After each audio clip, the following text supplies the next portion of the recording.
Welcome to Sri Lakshmi's kitchen. இன்றைக்கி நம்ம என்ன ரெசிபி பார்க்க போகிறோம்னா காளான் பிரியாணி தாங்க. அது எப்படி பண்ணுறதுன்னு பார்க்கலாம். நான் இன்றைக்கி ஒரு பேக்கெட் அளவுக்கு காளான் எடுத்துருக்கிறேன்.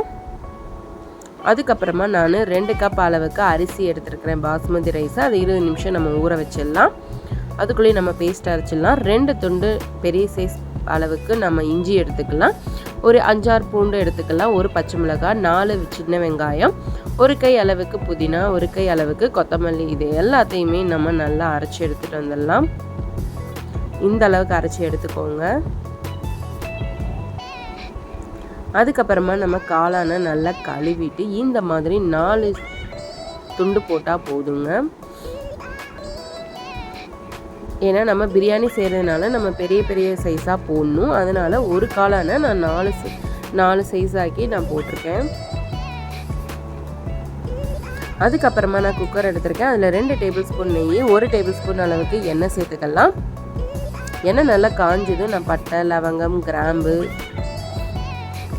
பிரிஞ்சி இலை, 1 டேபிள் ஸ்பூன் அளவுக்கு சோம்பு, இது எல்லாத்தையுமே போட்டு நல்லா வறுத்துடுங்க.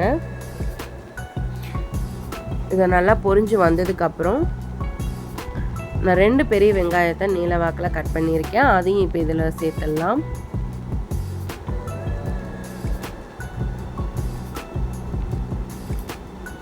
மூணு பச்சை மிளகாவை நல்லா கீறி போட்டுக்கலாம்.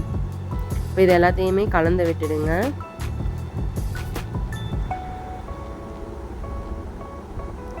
அதுக்கப்புறமா நம்ம கட் பண்ணி வச்சுருக்கிற காளானையும் இப்போ இதில் சேர்த்துடலாம்.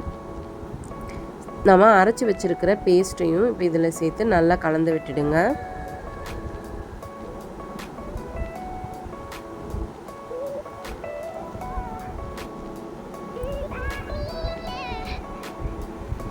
ஒரு 4 தக்காளியை நான் இப்படி கட் பண்ணி வச்சுருக்கேன். அதை நல்லா இப்போ சேர்த்துடலாம். சேர்த்துட்டு நல்லா கலந்து விடுங்க. தக்காளி நல்லா வதங்குற வரைக்கும் நல்லா கிளறி விட்டுருங்க. அதுக்கப்புறம் 2 டேபிள் ஸ்பூன் அளவுக்கு குழம்பு மிளகாய்த்தூள், 1 டேபிள் ஸ்பூன் அளவுக்கு garam masala, red chilli powder, 1/2 teaspoon அளவுக்கு மஞ்சள்தூள். அதுக்கப்புறமா நான் 2லேருந்து 3 டேபிள் ஸ்பூன் அளவுக்கு தயிரத்தை சேர்த்துருக்கேன். இப்போ இது எல்லாத்தையுமே நல்லா கலந்து விட்டுடலாம்.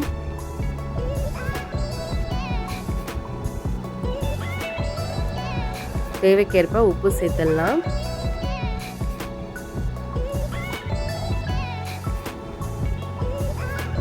நான் 2 கிளாஸ் அளவுக்கு அரிசி எடுத்துருக்கனால 4 கிளாஸ் அளவுக்கு தண்ணி ஊற்றணும். நான் 2 கிளாஸ் அளவுக்கு தேங்காய் பாலும் 2 கிளாஸ் அளவுக்கு தண்ணியும் ரெண்டையும் கலந்து நான் இந்த மாதிரி 4 கிளாஸாக நான் ஊற்றிருக்கிறேன்.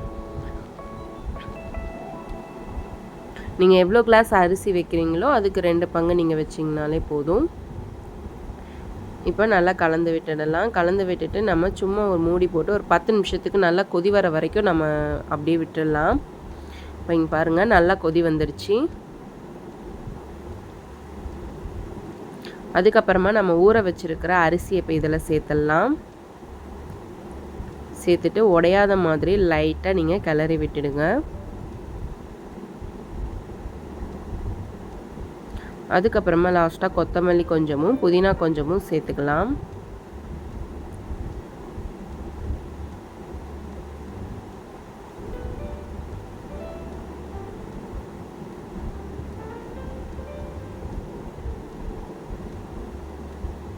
அடுத்து லாஸ்ட்டாக 1 டேபிள் ஸ்பூன் அளவுக்கு நெய் சேர்த்துடலாம். சேர்த்துட்டு குக்கரை மூடி போட்டு விசில் போட்டுடலாம்.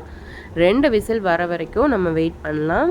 இப்போ 2 விசில் வந்துடுச்சு. நம்ம விசில் எடுத்துகிட்டு ஓப்பன் பண்ணி பார்த்தா சூப்பரான டேஸ்டியான சிம்பிளாக நம்ம செய்யக்கூடிய காளான் பிரியாணி ரெடி ஆயிடுச்சு. இந்த மாதிரி லைட்டாக கிளறி விட்டுக்கோங்க. அரிசி பாருங்கள் எவ்வளோ அழகாக உதிரி உதிரியாக வந்திருக்குன்னு.